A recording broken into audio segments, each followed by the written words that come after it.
We're going to tag team this talk. And what we're going to tell you about is a project called OpenWhisk, which grew out of IBM research in 45 minutes north of here. And when this project came about, it was launched publicly in February of this year. It's open as an open source. You can try it, you can fork it on GitHub, or everything that I'm going to show today, you can actually go on Bluemix, which is IBM Cloud offering, and try it out yourself, which is something that you're interested in. Who's heard of serverless, or who's used serverless platforms? All right. So I'm going to tell you about it a little bit is sort of the use case here, sort of motivating it really quickly. And I found this to be a compelling use case. I'm going to use sort of a generic developer called Dave to sort of outline the idea here. So Dave, or a developer, is interested in developing apps. So these could be fun apps or apps that add business value. Because lots of apps are on mobile devices, let's imagine that the developer is targeting an app for, say, a mobile device. I'm going to use an iOS simulator, so this is going to be an iOS app that runs, say, on an iPhone. Let's see the iPhone simulator right there. Let's say the app in this case is just going to say, given my current location, I'm going to tap a button. It's going to upload my latitude and longitude to, say, a weather service like weather.com, and then it's going to give me back the forecast at my current location. Pretty straightforward. This is something you can whip up in a few minutes. In the first version of the app, as I'm iterating, or as Dave is iterating rather, he finds out that the response is 43 kilobits long, and so obviously he's going to have to do some filtering. And so you're going to do the filtering on the device, right? You get the payload, you remove some of the cruft that's in there that you don't actually need, and you sort of distill the actual forecast to just the relevant bits. And so you've done that on the device, and now you realize, every time we're making an API call, right, people who provide services and make them available over APIs are monetizing those services. So you're paying usually for API calls in some way or another. So in this scenario, every time you're making a call to weather.com, you're going to pay. Let's say it's a penny or whatever. And so you're going to want to save yourself some money. And the way you're going to do that is you want to aggregate costs, you're going to aggregate locations, and you're going to cache results. So if everybody in this room wants to use this app, I know what the forecast is here, I can do that with one call. And so now to do this is where the challenge comes in, is Dave is no longer a developer. Now Dave has to be an operational expert.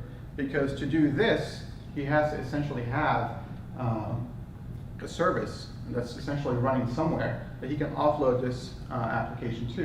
And so now the burden shifts from just purely developing the value proposition of your app to configuring servers, managing their security. And on top of that, there's cost, not just the human cost, but financial cost of the resources that you're using. And when you say provision a virtual machine, whether it's on SoftLayer or Amazon or Azure, you're paying for that machine essentially continuously. Whether you have one user or a million users, your service is up and running, you're paying the bill. Right? It's just like your electricity bill.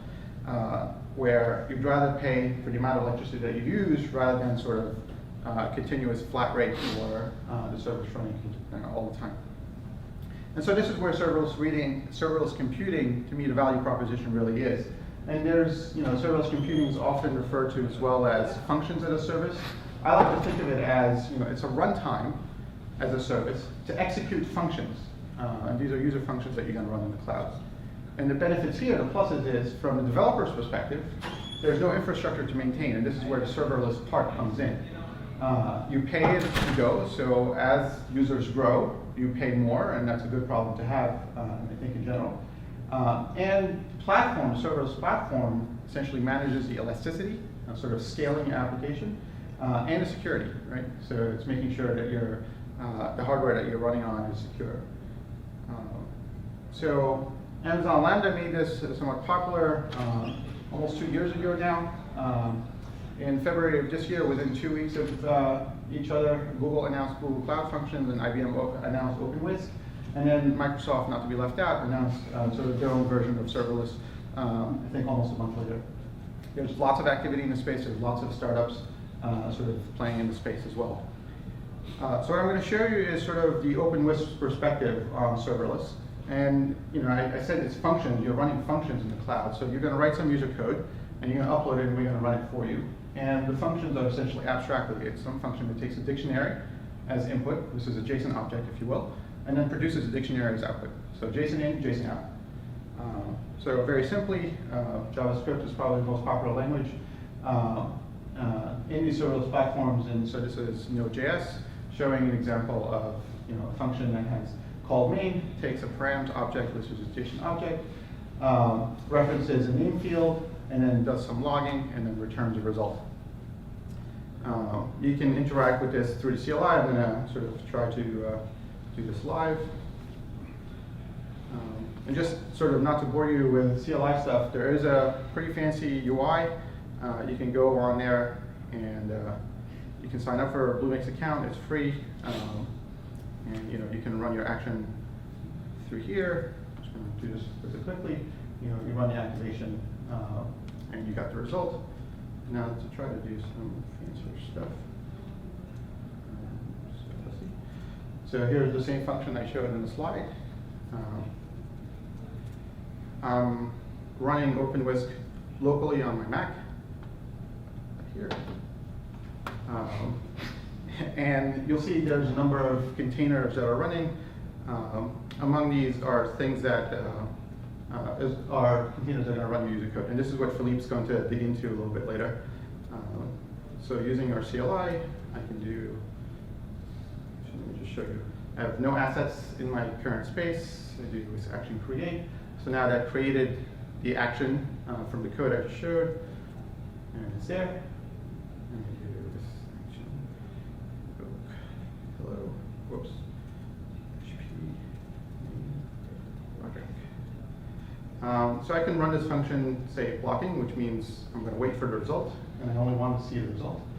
And I'm leaving it alone. Not quite.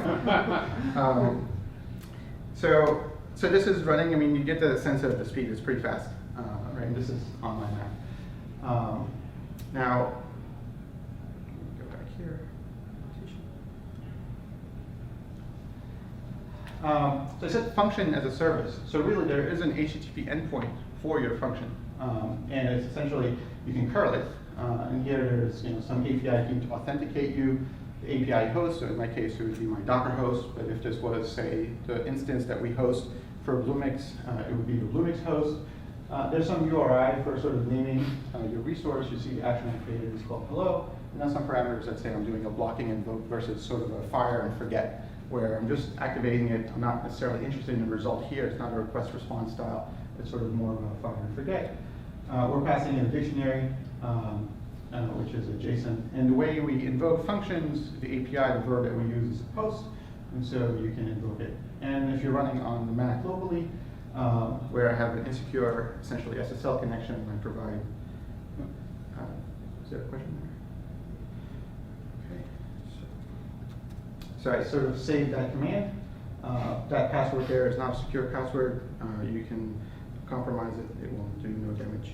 So I'm just going to curl it, and you see it's the same thing that I would have gotten through CLI. CLI is underneath, essentially doing the same HTTP request for you. This is essentially just showing that you can do it yourself. And this is the full activation record that you get. There's query parameters to sort of project out the properties that you want. For example, if I'm only interested in the result, then I can specify the query parameter, and it will sort of give me back just a response like you saw in the CLI when I did the -- result. All right, so now, that's nice, but from a end user's perspective, right, if I want to sort of use serverless to host my own applications or web services, I don't necessarily want to have actually interaction over posts, and I don't want to have sort of that ugly URL. Instead, what I want to do is provide my own domain on my own host with my own endpoints and maybe my own query parameters. Maybe I want to support this with GET as opposed to a post, right? So an example of that is, since we saw this morning, Ken's blog, we have whiskers.cat, which is owned by Philippe, and he'll sell it to you for $1 million. And this is sort of not quite using something that is in technology preview now, where we essentially allow you to configure this, but it sort of illustrates the point. So I can click this point here, and so please wait, we're activating took a little bit of, maybe a second. Philippe will tell you why some of these requests might be slow or faster than the others. You want to just do it? And so whiskers.cat, did anybody recognize the language there? So it's in Catalan. So .cat is a domain in Catalan, just off of the coast of Spain. And this is actually running, so when we click that button, it's actually making a request to Bluemix, the OpenWhisk service on Bluemix. And what Philippe is doing is he's actually modifying the action that's running. Whiskers. Yep. And so this is what it was printing. And so he's going to modify it and a new property to it. And then, so he'll upload this, and then he'll run it, you'll see it's instantaneous. And this is essentially what we call the concept of a thin server, right? If you have a web application where you have REST endpoints, right, you're just uploading the functionality for that REST endpoint. It's instantaneous in the cloud. You decouple the UI aspect from the backend server-side aspect. PS-Whisk. Oh, yes, sorry. Yep. PS-Whisk is just an alias to allow him to access his resources as opposed to mine. So he's updated the action. Now when we go back to the page and click it, you see it's sort of dynamically updated the endpoint. And amazingly, it worked. And you saw this was pretty fast, right? Pretty fast execution. So what's happening behind the covers is exactly what Philippe's going to tell you. And you know, it's I don't know, to me it was pretty interesting having been part of the system, part of the team that built sort of the backend.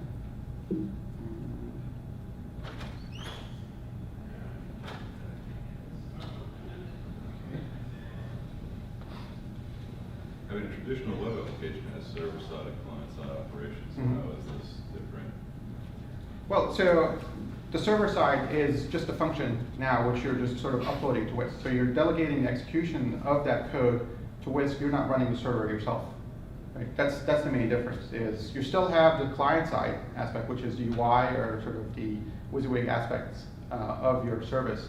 But then the code that you're running rather than bringing up and standing up your own Node.js application, you're just uploading the functions to the cloud, and then you're just creating the binding from saying, when you hit this endpoint, execute this function. And so the request response style is sort of handled for you in the background, sort of event-based programming. So yeah, just to expand that, so the whisker.cat website, as you've just seen, that's entirely static. It's HTML and JavaScript. That's all it does, right? The one thing it does additionally is that it rewrites some of the requests to our server. That's sort of the job of an API gateway, and that's what Rodric is alluding to as currently in preview. In practice, you wouldn't be hosting that yourself either, right? So now I have an entirely static website that can serve dynamic requests, and that's sort of where the server-side part can sort of scale out horizontally because you're not managing that anymore. OpenWhisk is. So we can do this in Python. Here's the same function in Python. We can do it in Java. At launch, we were the only serverless platform that also supports Swift. And this ties back with the iOS app that I showed before. And really, this is to me very powerful in that now I can develop my app completely on my device. And then I can say, okay, offload all of this code to the cloud. And so it even makes a choice of sort of saying, I want to experiment. This code running in the cloud, this code running in the device, maybe both. So I have a failback mechanism in case sort of there's a bad connection to the network or whatever. And sort of this ability to sort of migrate code back and forth between the clouds from a single semantic domain, right? I'm in Xcode, I'm developing Swift app, move code back and forth. I find pretty powerful and compelling. So what does this have to do with containers?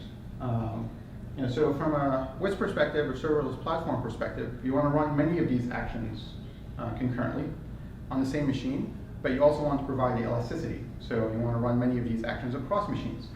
And in all cases, you really want to limit the cross-interference between actions. And so that's essentially resource isolation. You don't want one action sort of hogging up all the resources, the CPU, the memory, the file system, network connection, et cetera. Or process isolation. You don't want one process sort of looking into the memory of the other, or one action looking into the memory of the other, right? You really want these to be sandbox units of isolation. And so this is what we use containers for. This is common as well to Lambda. So Lambda uses LXC. You know, we use Docker containers. So you can think of your action, sort of your code that you write, your script, sort of essentially loaded inside a container. It receives JSON input, produces JSON output, and then it can log. And so the process of sort of the OpenWhisk system is managing these containers, putting your function inside, getting the data in and out, and then getting the logs out. But because we have essentially unit of execution in Whisk is a container, we also allow you to just run Docker actions as OpenWhisk actions. And so this means that if you have a runtime that we don't currently support, your favorite language, people have done this. They've done this for Go. They've done this for Rust and other languages. You compile your binary by building, specifying your Docker file, building a container, putting it in Docker Hub, and then just like we did Whisk action create, you just specify the Docker image.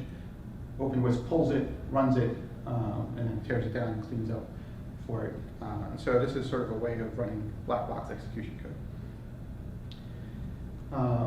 Within OpenWhisk, we use Docker in two ways, or we use containers in two ways. Docker specific technology that we're using today. One is to manage and deploy sort of the system itself. Right? So we have many services, Nginx, Console, Kafka, and then some custom in-house services like a controller, which is essentially the REST API handler plus a load balancer, and then the invoker, which is charged with executing the action and managing the containers. So from a system architecture point of view, we have essentially an edge VM, we have a master VM, and then we have a slave VM. So your actions are going to run inside the slave VM, managed by the invoker, the controller, and other components run in the master VM, and then Nginx is sort of a router in case there's multiple instances of these things, then it sort of routes between them. For our data store, we use CouchDB. You can run that locally, or we use CloudEnt as sort of a persistent model, CouchDB in the cloud, database as a service. And you can run OpenWhisk with either one of these. So the second model that I described is you can use OpenWhisk for essentially the container isolation of the actions themselves. And so this is where Philippe is going to dig in and tell you a bit more about that. Right, thank you, Rodric. Unless you have any questions up to this point. Or just Could you add one slide? What's the edge VM? The edge VM is essentially running Nginx so that if you have, say, multiple replicas of the master VM, you have multiple controllers, and you want to shard across them, Nginx does that for you. Or if you have two different clusters, blue and green, you can swap between them. So you always have to have edge VM, master VM, slave VM? No, not necessarily. Actually, when I'm running on my Mac, there is no edge VM. In fact, there's no master or slave. It's just one VM. They're all running with it. This is just one kind of partitioning that's sort of representative of the kinds of deployments we typically do.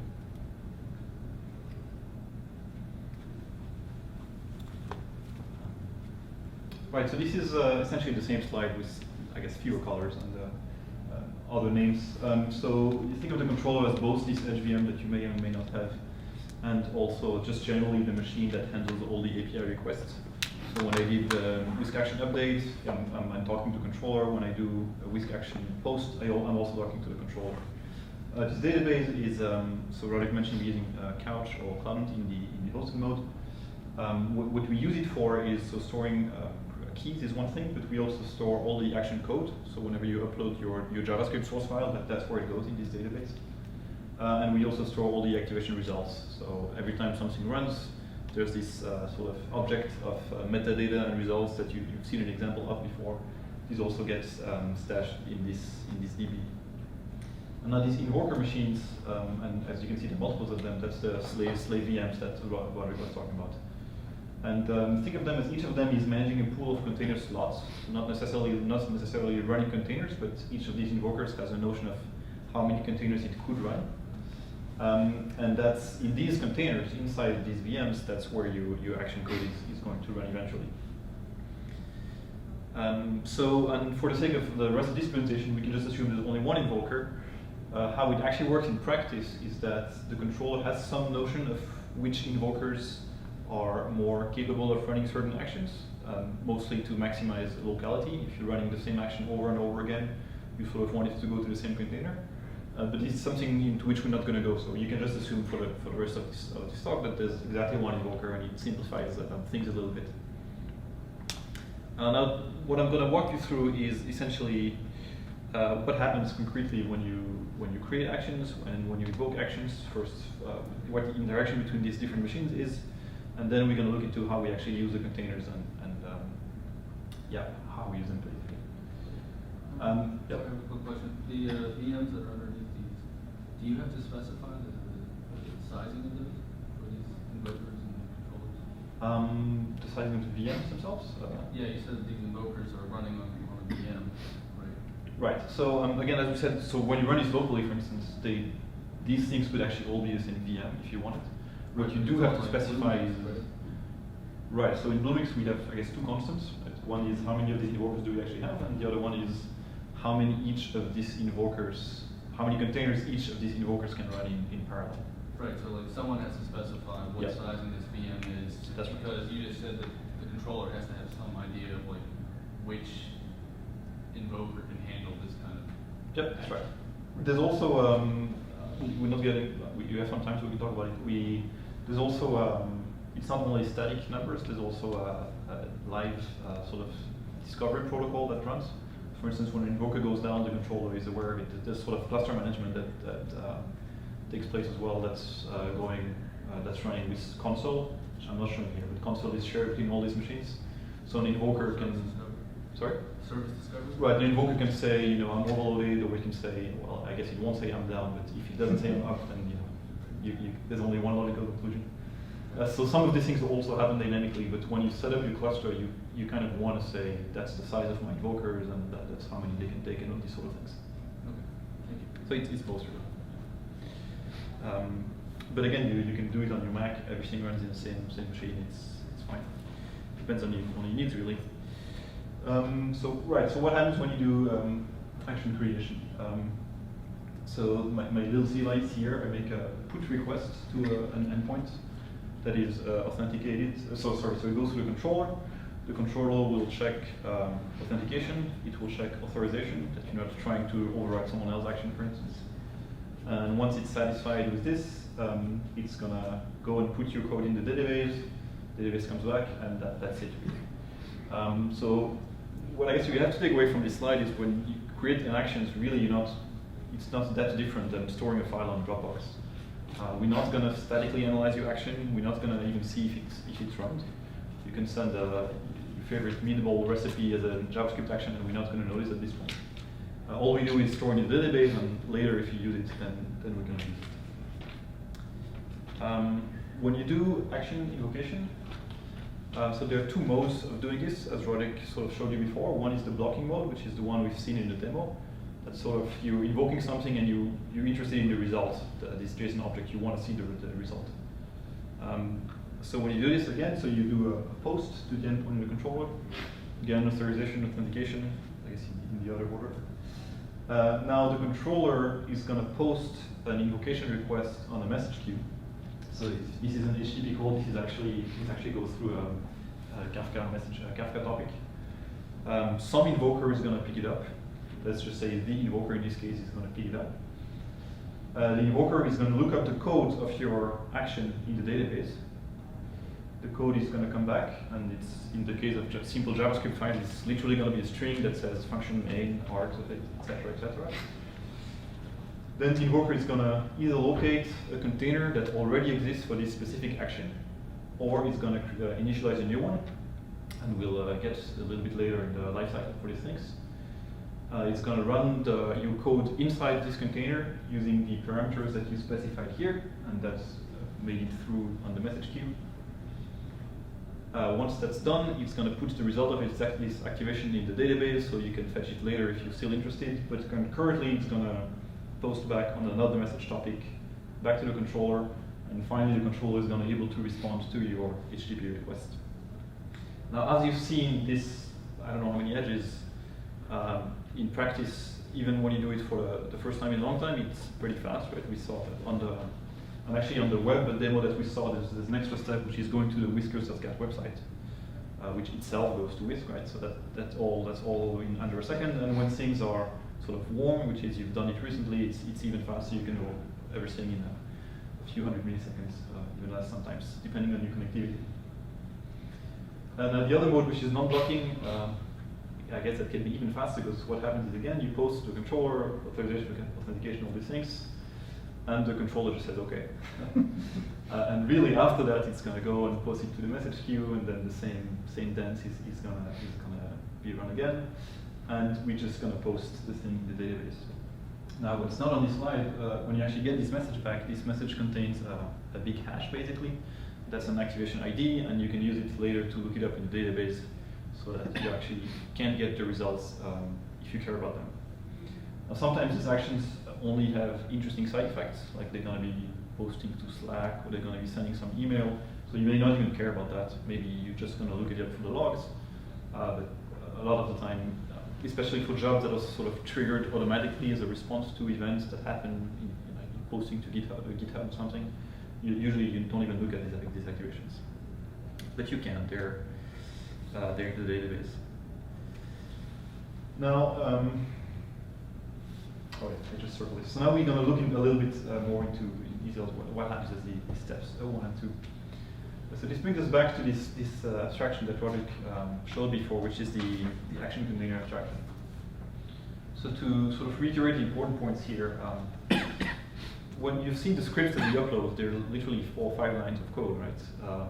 You couldn't even run them by saying node main.js, nothing would happen because they don't even have a proper entry point, right? However, for us, they do have an entry point just because we know the function is called main.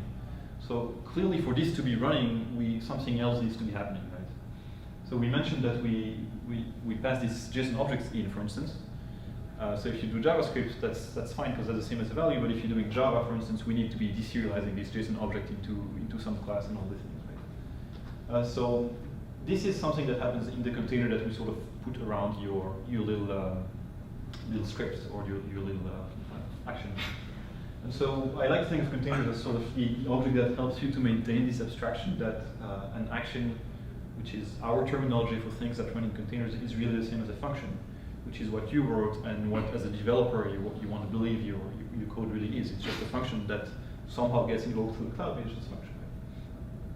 So it's hosting the function, it's maintaining this abstraction, and really what it's doing is it's turning this function that you wrote into something that follows a common REST interface that I will show you. So again, this interface is you get a JSON object in, something runs, you produce the JSON object out, and you get it out. And in addition to that, the container needs to sort of be managing what happens when you do print line or console log or whatever your language is. Because as a programmer, we all used to be able to read these things, because that's usually how we debug most things. So the container also needs to be doing something meaningful with your logs. In our case, it's going to get your logs for both standard out, standard error, and stash them in the activation record so you can go get them as soon as your function has finished running. So the container is doing all the thing. Now, another topic that we've touched formally and that you've sort of seen in practice is this notion that's going to be important to justify some of the other things later, this notion of warm and cold invocations. So think of a cold invocation as this specific action hasn't run recently. Right? And concretely what this means for us is there's no container that's ready to run this action. In the diagram before, I told you the invoker either finds the container that's ready to run this or it instantiates one. That's the situation where you don't have one yet. So we're all familiar with computer science, and think of this as it's not cached, right? For some very vague definition of cached. Now, to get a little less vague, what can this be in practice? I have 10 minutes. So several things that affect latency, actually both cold and warm, but more so cold in general. You've seen in my diagram, I need to get the code from the database, right? Because it's all the code for all the users, for all the actions. It's not magically going to be in the invoker, so there's a cost for that. Even if we have a pretty fast hosted database, that's at least going to be 50 to 100 milliseconds. If my container is not running, I need to store it up. So I don't know how many of you have had fun measuring how long Docker run takes, but it's usually more than you would want it to be, right? It's certainly more than a Unix process. It's about 10 times more, right? If you're running Node.js, maybe that starts up quickly, although for large projects it really doesn't. But if you're running Java, for instance, startup time of the JVM itself can be a few seconds, right? And you've seen when we click the little button on whiskers.cat, it's faster than starting the JVM, so something else must be happening, right? So a lot of the design decisions that we're making and that I'm going to tell you about are essentially about how can you best fight these things. For warm invocations, clearly, because that's it's intolerable if you keep clicking and it keeps being slow. That's something that people are going to be unhappy with. But also for cold invocations, because one value proposition of serverless is that, trust us, we run all your functions, but you kind of want this to be reliable, and you don't want to have a huge variance in latencies. So I'm going to start by telling you what we're not doing, because that's one way you would think you could do things. So one thing you could be doing is literally take every one of these scripts that people upload, put them in a Docker image, do a from base Node.js action, add the file, and then add the little proxy and do Docker build, and now you would have a sort of microservice that runs your user action that would conform to the interface and that you could run anywhere. And then an invocation, you would go and fetch that particular image, maybe from a private registry for which we have authentication or whatever. You would do Docker pull to the invoker that has the ability of running containers, and then you would do Docker run. So this would work in practice, and you would be using all the great tooling of Docker, and you would have a very simple way of explaining things, so that would be great. The problems with this is there are several. So one problem is if you actually had one image per action, it would imply for us managing a registry that's larger than anything we're comfortable with. Docker pull itself is one of the inexplicably slowest operations in all the Docker operations you can do. And even if you have proper layering and you would only be pulling the last layer, that's transferring this is at least 10 times slower than just reading it from the database. Now Docker run itself, we've already said, that's slow, and for Java actions you would still have for instance, you would still have a cold start time that is lower bounded by the startup of the JVM. So for all these reasons, this approach, while appealing and why you may think this is naturally what we do, is not what you would do. And maybe to preempt a question that we get sometimes is also, why don't you just use Kubernetes or something like that? One answer is because Kubernetes would essentially be doing something similar to that. It wouldn't be maybe doing exactly this, but it would have similar costs for at least these two operations. Plus its own scheduling, which is not Yeah, the speed you see in the world. exactly. Plus we need to be aware of where things run, and exactly. But that's sort of the sophisticated answer. What's the, you're talking about time too slow, what's the actual goal of, do you know how long is too long for this to take? Yeah, so this is a debate we often have with people with how to say decision makers. I think my personal answer is if you cannot use it on a website, right? If it starts feeling unresponsive, I think you have a problem. But isn't that like seconds? No. No? I don't think so. Yeah. Actually, it's okay if you have seconds every 50th or 20th invocation. Right? You're sort of interested in what's the 50%, what's the median response time, what's the 99th percentile response time. Right? Another thing I should say is usually if we make things faster, it's good for you, but it's also good for us. Right? Because at the end of the day, we're running servers and we have to pay for them. So the more things we can run on the same number of servers, the better it is, right? So there's one answer in that is you want things to be responsive. You want people to buy into the serverless promise, which is, again, give us your code, we'll run it for you, you're going to be in better shape. So for this, I think I agree with you, it's debatable, but you want to have latency that's very acceptable. And the other thing is for us, doing these things would actually be inefficient and costly. And us being anyone who runs OpenWhisk, not necessarily IBM. So what we are doing instead, to actually give the real story. What we do is for any action for a given runtime, say Node.js 6 runtime or Node.js 12 or Java, we have a single Docker image that we call a stem cell image that's basically built to be able to load in any codes for that specific runtime and then run it. Right? Now, for instance, we have the Node.js stem cell containers. Now this image will contain a web server exposing 2 endpoints, not just one for running, but also one for initializing. So I'll show you some examples in a second, but these 2 endpoints essentially handle a custom-made protocol that we use internally for initializing and then to run them. Now what's great when you have these things is that you can actually start this container even before anyone runs anything. Because you know someone's going to run Node.js eventually, so you can spin up one of these stem cell containers, and the cost of starting the Express in this case is completely hidden from the user, right? In the Java case, the cost of starting the whole VM can be hidden from the user. So what's great when you do this is that actually invocations are essentially not affected by container and run startup. So even if Docker run took 10 seconds, it would be bad for us as platform providers, but you wouldn't notice it. So once you have this image in mind, what's the life cycle of one of these containers? So it can either be just not running, and now the first thing we would do to bring it up is do a Docker run. So again, this is Docker run of one of the stem cells. So at this point, this container doesn't belong to anyone. It hasn't been attributed to a user, and it hasn't been attributed to a specific action. It's just running in stem cell mode. Now the invoker is going to get some activation request on its Kafka queue. It's going to look up either a container that's already instantiated before you code, or it's going to look up a stem cell container. And if even that fails, then it's going to do something else, like start a new one. That doesn't happen as much. And it's going to call this init endpoint, and it's going to call init with the code of your action that it fetched from the database. Again, fetching from the database is fast, the code is usually relatively small. And now your container is in instantiated mode.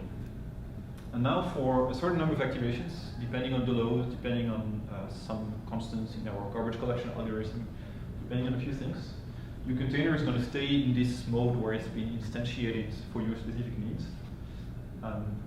And we're gonna all the action invocations are gonna be going to the run endpoint of this container.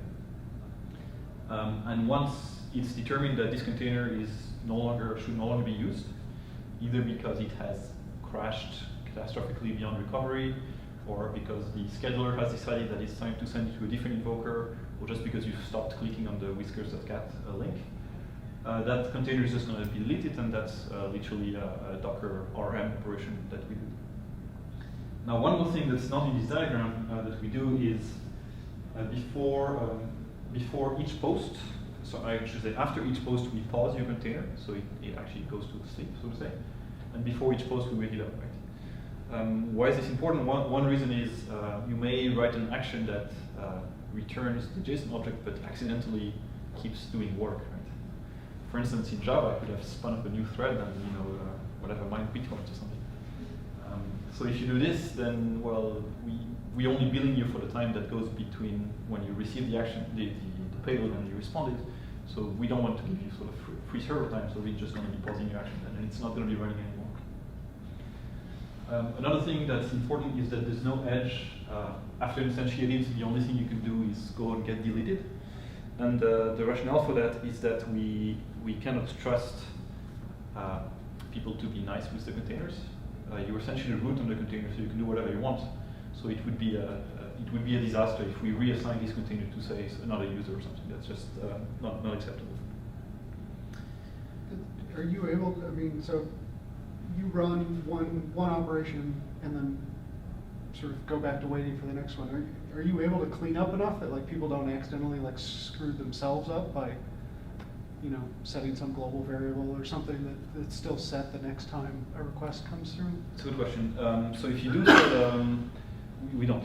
Okay. Yeah. So you're kind of leaving it up to the user to exactly. So the contract to the user is your code may or may not run in an environment that you've seen before. Got it. Okay. You can actually rely on that if you want. You could like have a cache or something in your container. Sure. So Okay. you could be optimizing for that case if you want it. Okay. But that's the contract. So so you're not hiding from the user. The fact No, that no, they're- we're not. We don't, in fact, we consider it a feature. Okay. If you're loading like a big database, right? You Right. want to take advantage of that. You want to know that you're warm. Yeah. Yes, Okay. sir. Makes sense. The other part of the contract is within your action, you're never going to have two concurrent execution in the same one. Okay. For JavaScript or Python, it doesn't matter because we don't really have that anyway. Can't do For it. Java, you can safely write to what's the word? Vars, mutable variable, right? And there's no concurrency there, so that's also part of the contract, and that's also important. Right, any questions on the lifecycle otherwise? No? Okay. So the API for this init and this run, it's actually fairly simple, so it's not too surprising really. Init just takes some metadata about the action, like the name and these things that the action may be relying on, and also the code itself. And post, post is, this input and output. I think this is mixed up, but anyway. And post is just a value, and again, there's some metadata I'm not showing here. I think the labels are wrong on this slide, sorry. Now, how concretely are these things implemented? So it's all on GitHub, so you can look it up, but just to give a few examples of how these action containers are built. So the Node.js is the most popular one, clearly. The proxy itself is written in, is just an Express.js app, if anyone's familiar with that. JSON handling in Node.js is very easy, because that's where it's from, right? So at initialization time, we run eval on your script if it's simple, or you can also upload like whole npm packages as actions, and these are just imported using require. So after that, they're in memory. So when you run, every time you run, there's no parsing of your code or anything. The code is already in memory, and running is just V8 or no interrupting your code. Yep. How do you specify different versions of the language? Yes, good question. Java, you have different versions, and Node.js, of course. Yep. So when you create actions, so we have this notion of action kind in Whisk. So when you create an action, you have several kinds available. So for Node.js, we have, I believe, Node.js 0.12 and Node.js 6. When we will add Node.js 7, you will just say -- kind Node 7, and then it's going to go to 7.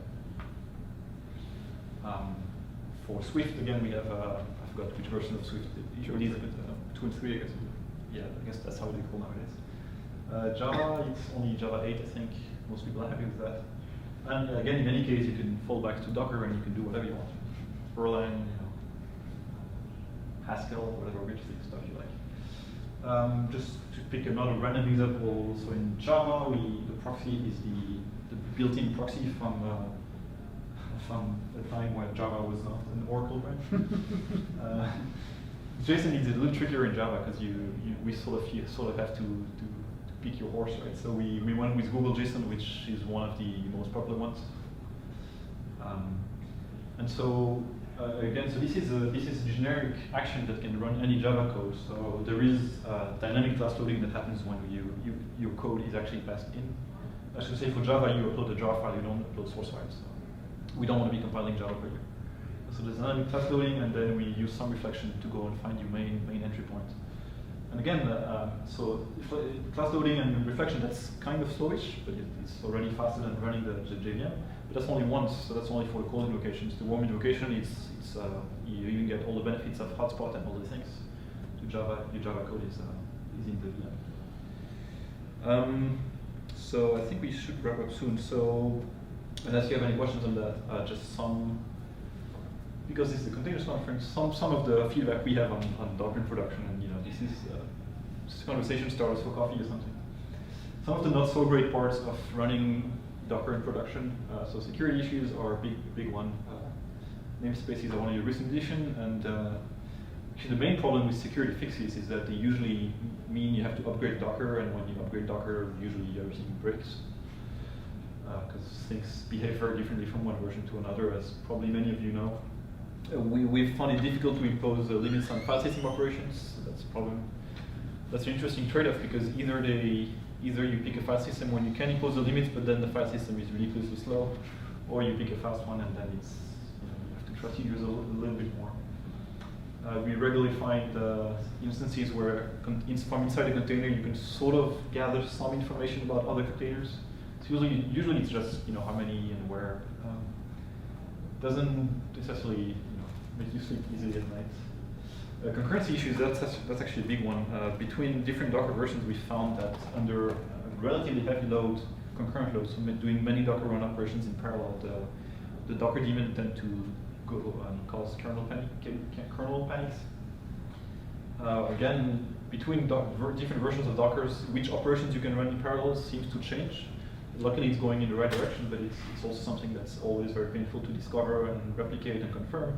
And again, this really happens under heavy loads, but that's exactly the kind of things that we Performance, some of the things are not great. I've told you we sort of work around many of them, like pull and run. One thing that's still biting us a little bit is getting the logs out of the activations. I guess we should wrap up. Is slower than oh yeah, we really should. Getting the logs out is slower than we would like. So what happens now is when your activation completes, if you immediately go and look at the activation ID, you may not have the logs yet, and they're gonna come in a few seconds later. We used to wait until we get the logs, but this would slow down all the invocations. Are you using the standard Docker JSON Yes. logging?